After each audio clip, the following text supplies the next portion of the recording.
जी जनाब, पीआईए का जो हादसा हुआ और उसमें जो वाक़या हुआ, ये ज़ाहिर है कि एक बहुत बड़ा सानिया था।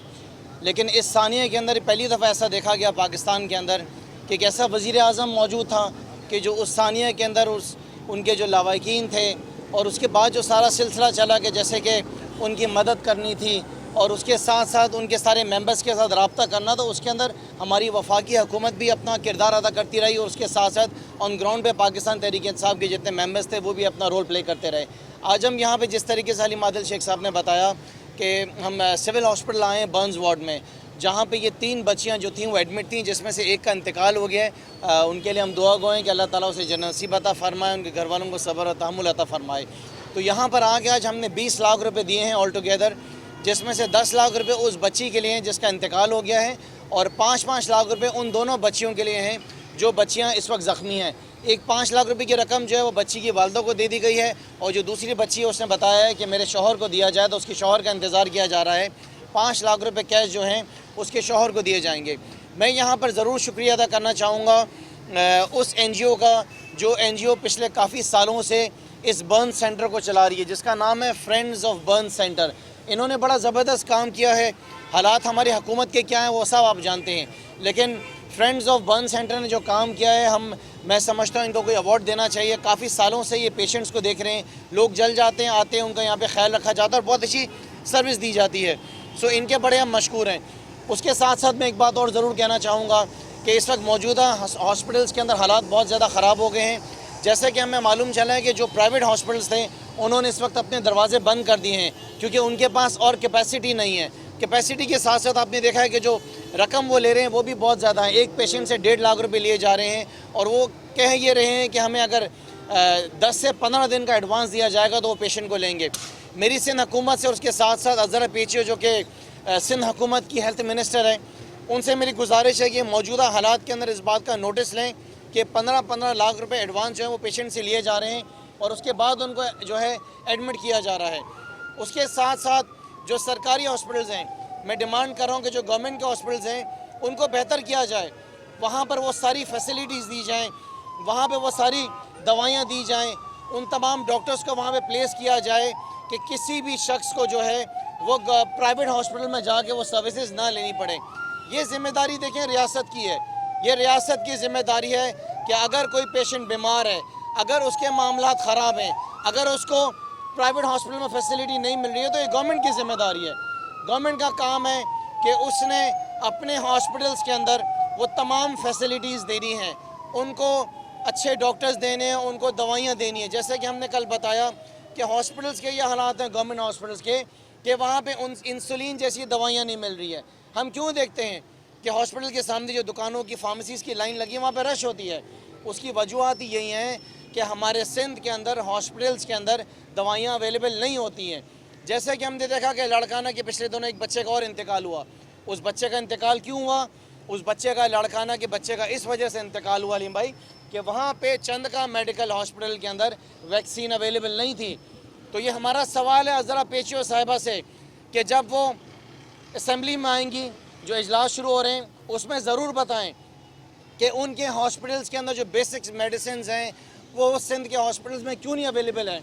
कब तक इसी तरह लड़काना के बच्चे कुत्ते के काटने से मरते रहेंगे? कब तक इसी तरीके से नवाब शाह के जो बुज़ुर्ग हैं, जो जरदारी साहब का इलाका है जहाँ से वो इलेक्ट भी हुए हैं शायद, वो वहाँ पर क्यों नहीं वो दवाइयाँ अस्पताल में अवेलेबल हैं? क्या वजह है कि 7 के लोग जो हैं वो आज तक पीने के पानी के लिए तरस रहे हैं? क्या वजह है कि लड़काना के अंदर भुट्टो साहब के जो जियाले हैं वो आज तक बेसिक फैसिलिटी, बेसिक नेसेसिटीज़ के लिए रो रहे हैं? सूबे सिंध के अंदर एक अगर हम चीज़ डिमांड करते हैं इस वक्त, बाकी तो हर डिपार्टमेंट में पीपल्स पार्टी फेल हो गई है, लेकिन आज हम पीपल्स पार्टी से कहते हैं कि जो मौजूदा वबा आई हुई है, आपको जो करप्शन करनी है आप करें, जो भी करना करें, आपने तो अपना काम करना है, लेकिन खुदारा पीपल्स पार्टी, आसिफ अली जरदारी, बिलावल जरदारी, मुराद अली शाह, खुदा के लिए इस वक्त अपने हस्पतालों को तो ठीक कर लें, अपने हॉस्पिटल्स के अंदर वो दवाइयाँ तो पहुँचा दें। पेशेंट्स को क्या वजह है कि प्राइवेट हॉस्पिटल में जाना पड़ रहा है? कब तक सिंध के लोग इसी तरीके से हस्पतालों के लिए धक्के खाते रहेंगे? आज की तारीख़ तक मुझे फ़ोन आते हैं, कल मुझे फ़ोन आया, परसों मुझे फ़ोन आया कि वो सिविल हॉस्पिटल में तारीख़ दिला दें। 2.5 महीने हो गए, पेशेंट पड़ा हुआ है, डेट नहीं मिल रही है। कभी फ़ोन आता है किसी दूसरे हॉस्पिटल से। ये सिलसिला ख़त्म होना चाहिए। MNAs को, MPs को, मिनिस्टर्स को कब तक लोग कॉल करते रहेंगे, कब तक उनसे राब्ते करते रहेंगे कि हॉस्पिटल में सिफारिशें करें। ये काम इस वक्त सिर्फ सूबे सिंध के अंदर हो रहा है, पंजाब के अंदर ये सिलसिला नहीं है, KP के अंदर ये सिलसिला नहीं है। लोगों को हॉस्पिटल में ऑपरेशन की डेट लेने के लिए, दवाइयाँ लेने के लिए, इंसुलिन लेने के लिए और कुत्ते के काटने के लिए सिफारिशें नहीं करानी पड़ती हैं। सिंध हुकूमत, अगर आप मुझसे पूछें, अगर आखिर में मैं बात कहूँ अलीम भाई कि कौन सा डिपार्टमेंट है जिसमें सबसे ज़्यादा इनका फेलियर है, नंबर 1 फेलियर जो है वो सिंध हुकूमत का, अगर कैटेगरी वाइज बात करें तो वो हेल्थ डिपार्टमेंट है। हेल्थ मिनिस्ट्री, हेल्थ डिपार्टमेंट मुकम्मल तौर पर सिंध हुकूमत की, पाकिस्तान पीपल्स पार्टी की निगरानी में, उनके साए तले तबाह हो गई है। ये वो जगह है कि अब जहाँ पर डॉक्टर्स भी परेशान हो गए हैं। हम जाते हैं, हमें रिपोर्ट्स मिलती हैं, बेसिक मेडिसिन अवेलेबल नहीं होती हैं, बड़ी परेशानी है डॉक्टर्स को। मेरा ये सवाल है कि KMC को क्यों नहीं यूटिलाइज़ किया जा रहा है, अब्बासी शहीद को क्यों नहीं आइसोलेशन सेंटर बनाया जा रहा है, क्या वजह है? डिस्ट्रिक्ट सेंट्रल के अंदर एक भी आइसोलेशन सेंटर नहीं है, not even a single one. District west के अंदर भी यही परेशानियां हैं, क्यों नहीं आइसोलेशन सेंटर जो हैं वो सिंध हुकूमत डिस्ट्रिक्ट वाइज बना रही है, क्यों नहीं सिंध हुकूमत जो है वो आइसोलेशन सेंटर्स वार्ड वाइज आती है। देखें केसेस बढ़ रहे हैं, हम तो कह रहे हैं कि SOPs किए जाएँ।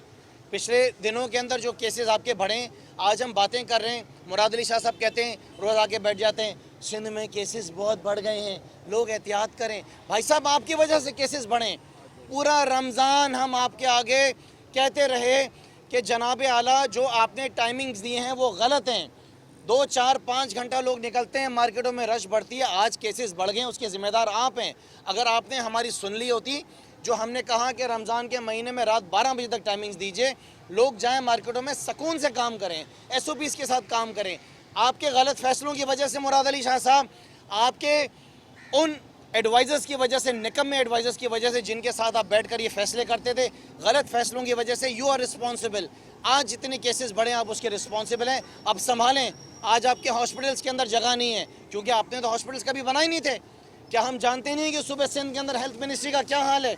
क्या आप रिपोर्टर सहाफ़ी रिपोर्टिंग नहीं करते रहें, बोलते रहें? पिछले हम 12 साल हो गए इस सियासी जमात को सिंध में हुकूमत करते हुए, 12 साल के अंदर लड़काना के लोग रो रहे हैं। छोड़े सेवन को, नवाब शाह को और दादू को और बाकी शहरों को और कराची को, लड़काना के लोग रो रहे हैं। 12 साल के अंदर अगर सबसे पैसा ज़्यादा खर्च किया गया है, सबसे ज़्यादा पैसा वो लड़काना के अंदर खर्च किया गया है। ले जाएं मुझे साथ, नाराज़गी आपके हलीम आदिल शेख साहब से, इनको ले जाएं साथ, चलें मुझे छोड़ें। हमारी बहन दुआ भुट्टो साहबा खड़ी, इनको ले जाएं। एक हॉस्पिटल, एक BHU दिखा दें लड़काना के अंदर स्टेट ऑफ द आर्ट, एक यूनियन काउंसिल दिखा दें जो आपने स्टेट ऑफ द आर्ट बनाई है, एक ward state of the art बता दें पूरे सूबे सिंध के अंदर, जहाँ पे पाकिस्तान पीपल्स पार्टी ये बोले कि वहाँ पे पीने का पानी भी है, वहाँ पे स्कूल भी अच्छे हैं, वहाँ पे डॉक्टर्स भी अच्छे हैं, वहाँ पे लॉ एंड ऑर्डर के भी हालात अच्छे हैं, वहाँ पे सड़कें भी बनी हुई हैं, वहाँ पे सर्विस का निज़ाम भी बेहतर है। एक वार्ड में चैलेंज कर रहा हूँ पूरे सूबे सिंध के अंदर पीपल्स पार्टी बता दे। मुझ पर एतराज़ करते हैं कि मैं इन पर तनकीद करता हूँ, मैं करूँगा आपके ऊपर तनकीद। मैं इसलिए तनकीद करूँगा कि हमारे लोग सिसक रहे हैं पीपल्स पार्टी। आसिफ अली जरदारी तुम्हारी वजह से, बिलावल जरदारी तुम्हारी वजह से सिंध के लोग जो हैं वो सिसक रहे हैं। मैं तनकीद करता रहूँगा जब तक सूबे सिंध के लोगों को आप डिलीवर नहीं करेंगे, जब तक सूबे सिंध के लोगों को आप वो सारी बेसिक नेसेसिटीज़ नहीं देंगे। मैं हलीम आदिल शेख अपना रोल उस हर इलाके के अंदर, हर वार्ड में, हर UC में जाएंगे। हमने अपनी टीम्स को कह दिया है, हमारे सारे MNAs, हमारे सारे MPs सूबे सिंध के हलीम भाई एक एक हल्के के अंदर जाने लगे। सईद खानी आपके स्कूल्स को एक्सपोज करेंगे, हम आपके कॉलेज को एक्सपोज करेंगे। ये जो भैंसें आपने पली हुई हैं और बकरा पीरियाँ बनाई हुई हैं आपने हॉस्पिटल स्कूलों के अंदर, अज़रा पेचो साहिबा आप तैयार रहिए। हमारे MNAs, हमारे MPs एक एक BHU में, एक एक क्लिनिक के अंदर, एक एक हॉस्पिटल के अंदर जाएंगे सूबे सिंध के अंदर, आपको एक्सपोज करेंगे। हम RO प्लांट्स को एक्सपोज करेंगे, जो करप्शन RO प्लांट्स के ऊपर हुई है, जो पाक ओएसिस के साए तले हुई है, जिसकी शुरुआत मेरे ख्याल से ओवैस मुजफ्फर टप्पी साहब जब लोकल गवर्नमेंट के मिनिस्टर होते थे उस ज़माने में RO प्लांट्स लगने की शुरुआत हुई थी। हम जानना चाहते हैं कि अवाम का पैसा ये कहाँ गया है, हम जानना चाहते हैं कि लूटमार किस तरह हुई है। ये सिलसिला तहरीक इंसाफ का चलता रहेगा। हम राब्ते में रहेंगे लोगों से और आवाम को बताएंगे कि पीपल्स पार्टी ने सूबे सिंध में आवाम का क्या हाल किया है। शुक्रिया।